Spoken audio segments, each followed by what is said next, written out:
Today, I'm going to install the door kit, the spring, I don't know, door shock kit on the right-hand door so it'll stay open like this. And I brought myself two of the most qualified, unqualified helpers, I don't know, but I'm not too confident. You probably better stay with us. Let's get started. This tractor is defective. Hopefully we can get this done.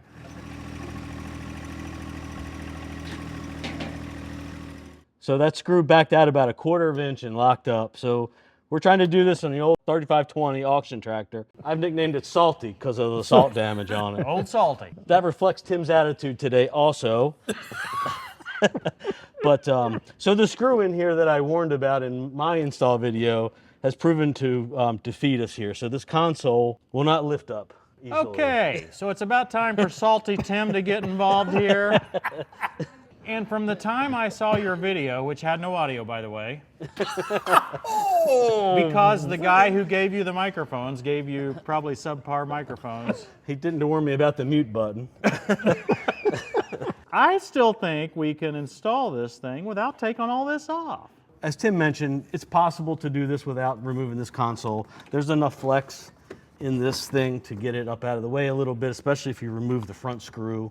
But just a warning on the 3R and 4Rs, there is a large wiring harness that runs right down through here. You really want to make sure you have your eyes on that and can get that out of the way. I think we can take a screwdriver and push down there. We may be able to. I have not tried it. It's sort of like my typical approach, right? I don't want to take anything off I don't need to, and I'm extra salty about this one because my tractor is extra salty. Yeah. I can't take these screws out, right? I mean, that's what you were. That's what kind of what you were trying. The one just broke off. I broke the head off. Your machine has 2 screws. All the other ones only have 1 for some reason. The one screw is broke off now. The other one moved about 1/4 inch and stopped solid. It won't move at all. You know, the one saving grace is we don't have a fuel tank on this side. So when I drill through that one screw, I won't be able to drill through the fuel tank. Right, but there is a wiring harness under here also. You're right. And that's what runs up the cab post here, the B pillar. And I'll leave unsaid that I wouldn't have touched those.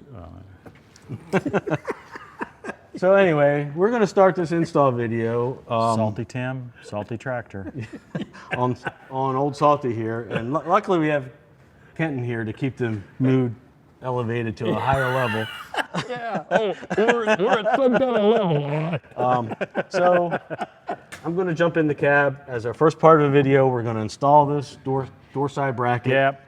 In your video, you had a second person out here holding. That is correct, though. Dan, yes. And in your instructions, you're showing an approach where we can do this without the second person. That's now, correct. the concern is that this might get a little bit... Right. We don't want the door to change alignments that'll affect your lock or shift or anything. So we don't want the glass to move. Okay. So for this step, we want the door fully closed against the seal and latched. So I'm going to take out the front bolt. It's a 13 millimeter wrencher socket. Eventually, you're going to have the 2 holes lining up like this, but for now, you've got it tilted downward. Right, I've got this tilted down. And I'm going to snug that up just a little bit, just to put a little tension on the rubber. Okay, enough to hold this steady. Right, enough to hold that hinge assembly in there. Then I'm going to take this out, and that one was pretty loose already. And so by snugging this up, this is what removed the need for the second guy out here. Yes. So take that out, turn that up. Now it's upward. Hard to see. So I'll snug that up and do a final snug on that. Now, at this point, we're going to open the door. We're going to bungee it open. We're going to hold it to that ladder there. Are you the permanent bungee cord? Yes. Bungee installed. Now you're unemployed. That's right. I should say right now that to get the details on the installation with all the nuance that Ken has done, I would recommend you go and watch his video. Now, he did have an audio challenge, but he showed it from the video standpoint, every single step of this process, and he's probably going to do it better than I am because he's done this repeatedly and he's put an enormous amount of thought. That's another point that I really want to talk about as I put this wedge in here. Ken put a lot of thought in this product. It looks like it's just a few pieces, but he had to go through several iterations to get the bracket sized perfectly, to get the process perfectly, and he made sure that he didn't use a bunch of El Cheapo Chinese parts that are going to fall apart in the first usage. So that's really what we've got here. So I take this wooden wedge that he included with the package, okay? It's just a regular door shim. Yeah, it's pretty easy. And the reason we put that in between the fender here and this bracket is so we can slide this bracket in here. I have to get it pretty well in there. And I really don't want to put it any too extra because I kind of like the fender holding it here. Okay, now I've got to use this shock here. And the shock comes with little wires that are the locks, right? So we'll put these locks here, take these locks off, and we'll put this on. And as we put this on, it locks in, okay? And then I slide the bracket here. Go ahead and lock it in and get that bracket positioned so that it's flat right here against the top, okay? And all that is perfect. Now, I'm going to need to clamp this as the next step, right? And so I'm going to clamp right here. There's a couple of kinds of clamps that you might try. I don't have an optimal clamp. And you'd say, well, what's optimal? Well, it'd be nice if it were a C-clamp that's smaller than this. This C-clamp is pretty fat right here. I think I'm going to be able to make it work, but it's pretty fat. It would be nice if it had a slimmer head. And for this first step here, if it sticks out in the doorway there, that's going to be a little bit of a problem. So I want to get that clamped. And as soon as I get that clamped, then we'll be able to free that up. Now, notice I did not take this console off. If you watch Ken's video, he took it off. And I think that may present me a challenge, especially with getting this fat clamp on. I may have to try to come in from the other way. What do you think about that, Ken? I think your door's going to get in your way. No, it's not really the door. Okay. It's the clamp. Okay, I've got it. Just got to make sure you have access to at least one of the holes. I've got access to both holes actually, good. but I don't know about how that's going to work with the drill. Now, so I've got this clamped. Notice I've got a lot of pressure here. Ken used a fancy stubby drill in his install, and I don't have one. So I'm going to have to take off this door retainer. Now, you might see here we already had bungee holding the door open, but I'm going to take this door retainer off here, and that's just going to get the door out of the way. Now, I made sure I clamped it first down here, so Release the shock. actually there. I've got to release this shock here. But I've got it clamped, I've got it in the right place. So now I should be able to just swing this Right, door. let me move the, It goes pretty far. It doesn't go, I mean, it's not really free flowing. I believe it's got a limit right about there, which that's is fine. interesting. I wonder why yours is stopping. Because It's got a stopper. Okay, all right. Got a 7/32 bit. I'm going to drill these holes right here. Now this is a point, since I didn't take the console off, this is the point to watch for that wire loom. The 3Rs have a wire loom that sits closer here. This is a 3X20, which is the prior generation. But since I've got my C-clamp on there, I can see down there. So use a screwdriver. You, in theory, could take this wedge out and use it. Anyway, use something to make sure that you push that wire loom out of the way.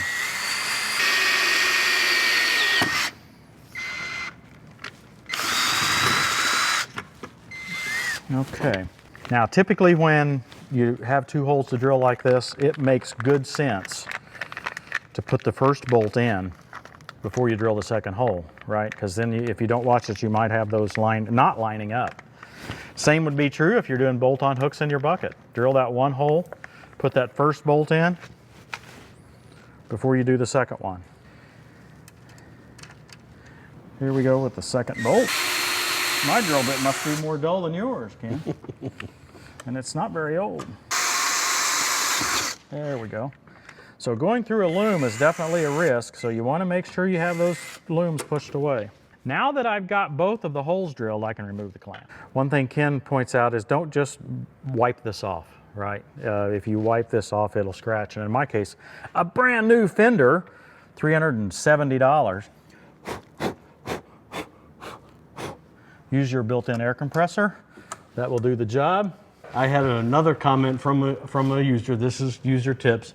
So, and I noticed it on my machine, if you have the optional fender flares Yeah. from Deere, the chips fall into the crack between the fender flare and the fender. So put some painter's tape across there. Oh, okay, before you ever start. Before you start, to keep the filings from going in Okay. between that crack.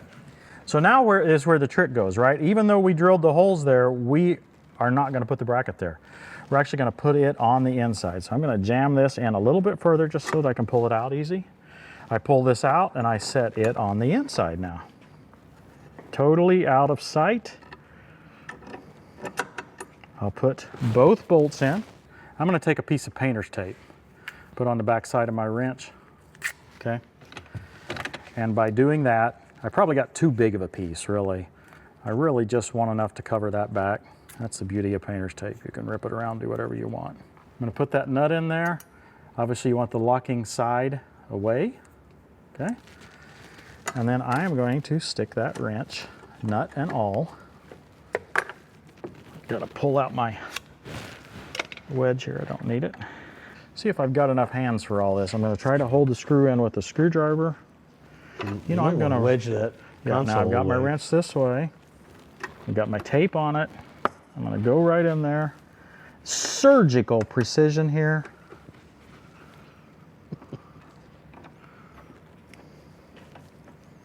Just like that. Even with the tape, I had to get my finger back there to hold that nut in there, but I'm at very low risk of dropping it. At least that's the case. Trying to get the nut started. I got her. So again, I've got the nut taped to my wrench. Slide it right down here. Put the screw in. And once we get perfectly lined up, it will go like a champ. And until we get it perfectly lined up, it won't go at all. Okay, got it started here. This has been the most frustrating part to this point. And frustrating is too strong. I mean, you just have to have patience. And that's getting this nut on here.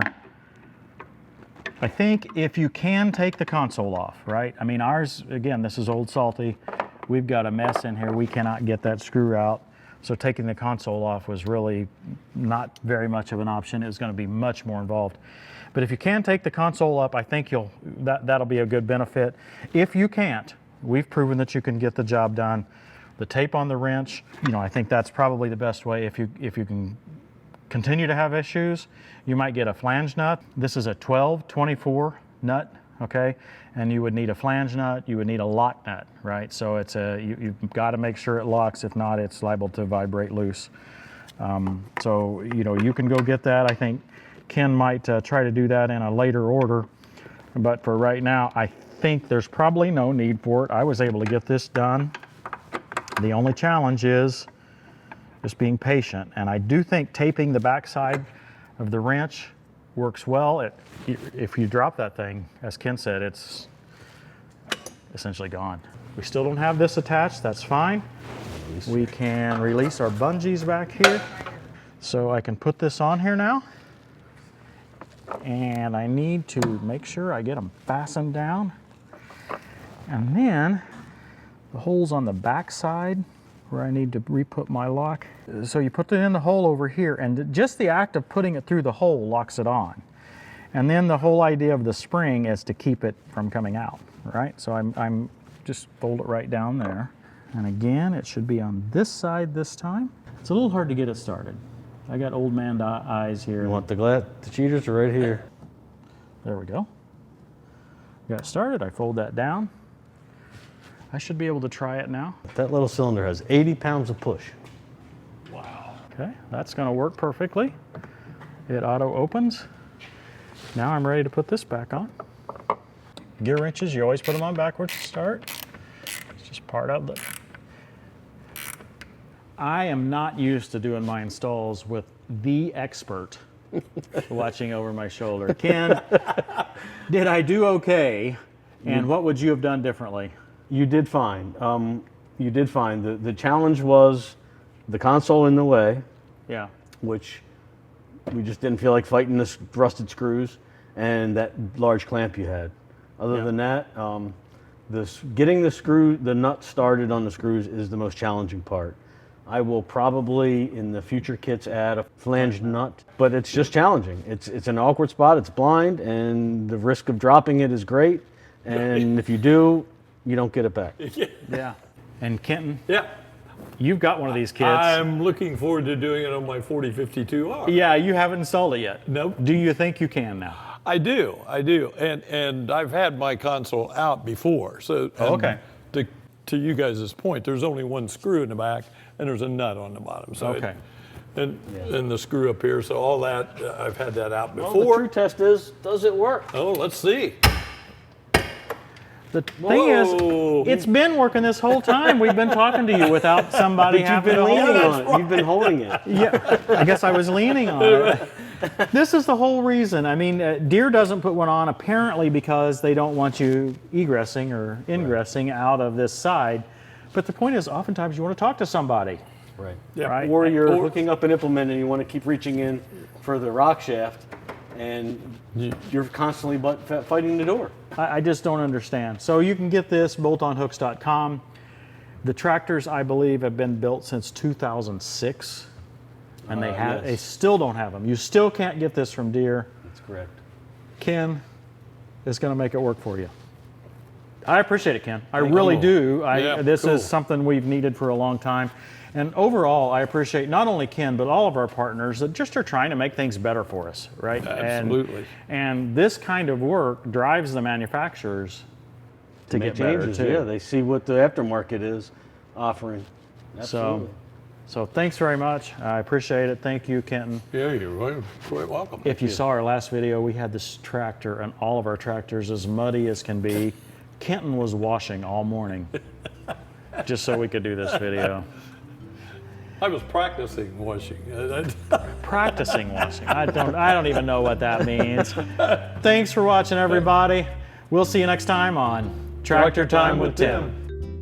Ask and it will be given to you. Seek and you will find. Knock and the door will be opened to you.